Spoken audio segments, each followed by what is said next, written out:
যদি কোনো ব্যক্তি কিছুটা অস্বস্তি বোধ করে, যেমন তার বারবার ইউরিন হচ্ছে অথবা গলা শুকিয়ে যাচ্ছে, যেটিকে আমরা মনে করি যে ডায়াবেটিসের লক্ষণ, এক্ষেত্রে তিনি প্রথমে কোন কোন ধরনের টেস্ট করার মাধ্যমে কনফার্ম হতে পারবেন যে তিনি আসলে ডায়াবেটিক পেশেন্ট অর নট?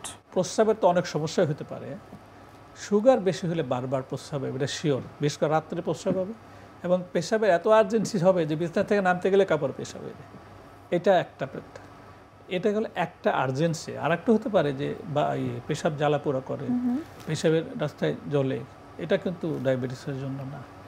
এইসব ক্ষেত্রে পেশাবে ইনফেকশন হয়, তখন তো জ্বর থাকবে বা অন্য কিছু থাকবে। আর একটা সমস্যা হলো সাধারণত যেটা হয় আমাদের দেশে, অনেকেই আছে পাত্তা দেয় না, তার খারাপ লাগতেছে, অবশ্য লাগতেছে, শুয়ে থাকতে ইচ্ছা করে, যা একটা কাজ করতে গেলে আমার না একটু রেস্ট নিয়ে আসি, এটা অনেকেই পাত্তা দেয় না।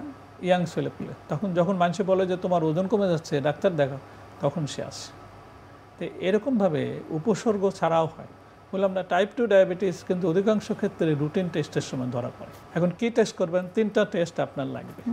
একটা হলো ব্লাড গ্লুকোজ খাওয়ার আগে, নাস্তার আগে মানে ফাস্টিং মানে 8 থেকে 10 ঘন্টা না খেয়ে থাকতে। আচ্ছা, না খাওয়া মানে কিছুই খাওয়া যাবে না, শুধু পানি খাওয়া যাবে। তার আগে 3 দিনে নর্মাল খাবার 3 দিন খাওয়া দাওয়া বন্ধ করে দিয়ে আপনি ওই দিন টেস্ট করলেন। অর্থাৎ টেস্টের মধ্যে আপনি বলছেন যে খালি পেটে তাকে ব্লাড টেস্ট করতে হবে, যেটার মাধ্যমে বোঝা যাবে যে তিনি ডায়াবেটিক পেশেন্ট কিনা। স্যার, আপনাকে অসংখ্য ধন্যবাদ। আমরা অনুষ্ঠানের একেবারে শেষ পর্যায়ে চলে এসেছি। আপনাকে অসংখ্য ধন্যবাদ আবার, এবং শুভকামনা এনটিভির পক্ষ থেকে।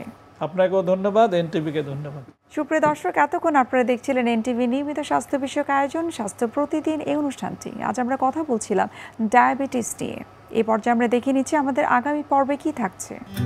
ফিস্টুলা বলতে বোঝায় একটা নালী বা নালী ঘা আমরা বলে থাকি। তো আমরা কলোরেক্টাল সার্জন হিসাবে আমরা মূলত যে অংশটা নিয়ে কাজ করি, এইটাকে আমরা বলে থাকি পেরিয়ানাল ফিস্টুলা বা ফিস্টুলা ইন অ্যানো, অর্থাৎ মলদ্বারের মুখে অথবা মলদ্বারের চতুষ্পার্শ্বে যে কোনো জায়গা থেকে এক বা একাধিক যে ফিস্টুলা তৈরি হয়, সেটাকেই আমরা ফিস্টুলা বলে অভিহিত করে থাকি।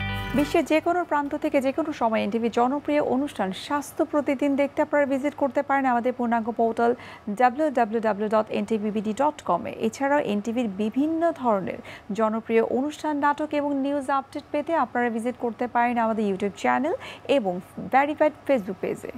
সুপ্রিয় দর্শক, আজ এখানে শেষ করতে হচ্ছে। দেখা হবে আবারও আপনাদের সঙ্গে। সে পর্যন্ত আপনারা ভালো থাকুন, সুস্থ থাকুন এবং নিরাপদে থাকুন।